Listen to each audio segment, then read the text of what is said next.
I'm William Shakespeare. That Shakespeare.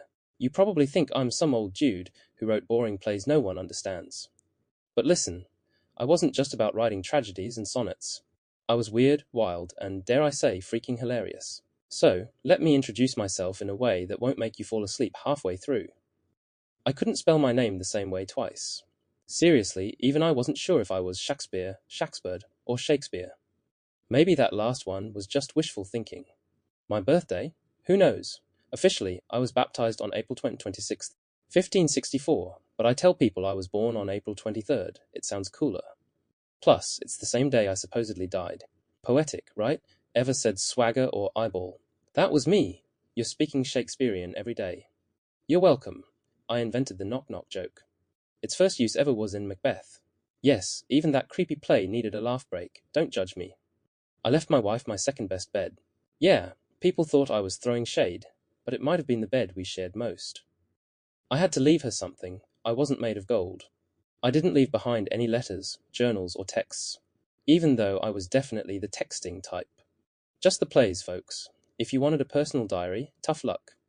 I was the nerdy kid with illiterate parents. I know, right?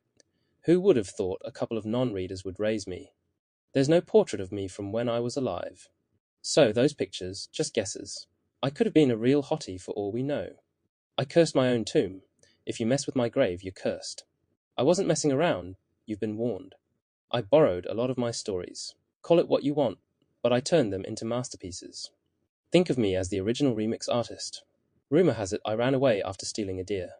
So if you ever get in trouble, just remember, I became famous after my deer theft fiasco.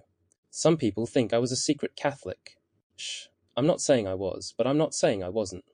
I wrote a lot of dirty jokes. You wouldn't believe what some of those puns mean. If your teacher knew, they'd have to skip half my lines. The plague shut down theatres, so I wrote King Lear instead. I was productive when the world went sideways. What's your excuse for not finishing your homework? The Fair Youth and Dark Ladies sonnets aren't what you think.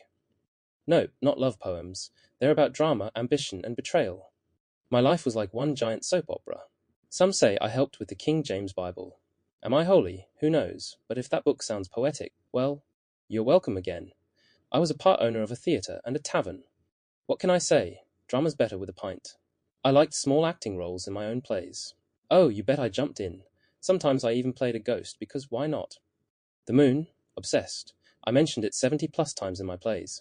No idea why, but hey, the moon's cool. Lawyers were my favorite punching bag. Ever hear, the first thing we do, let's kill all the lawyers? That was me. No offense to your parents if they're lawyers.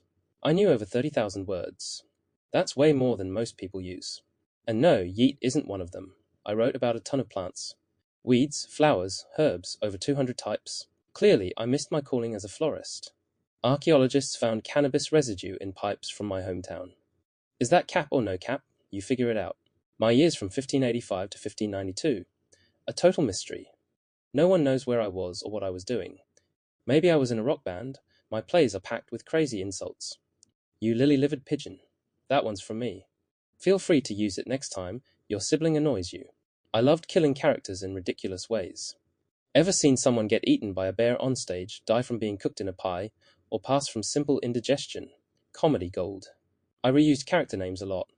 Look, it's hard coming up with new names. Antonio and Sebastian were good enough for multiple plays. I hoarded grain during a food shortage like people did with toilet paper during 2020. Some called me greedy. I called it planning ahead. My body lies under a church floor, still cursed. Yeah, they put me under the Holy Trinity Church in Stratford. Even in death, I wanted the last word. There you have it. I'm not just the guy behind Romeo and Juliet and Hamlet. I'm a poet, a prankster, and possibly a fugitive. So next time someone calls me boring, just remember, I wrote the first knock-knock joke and cursed my own grave. Top that.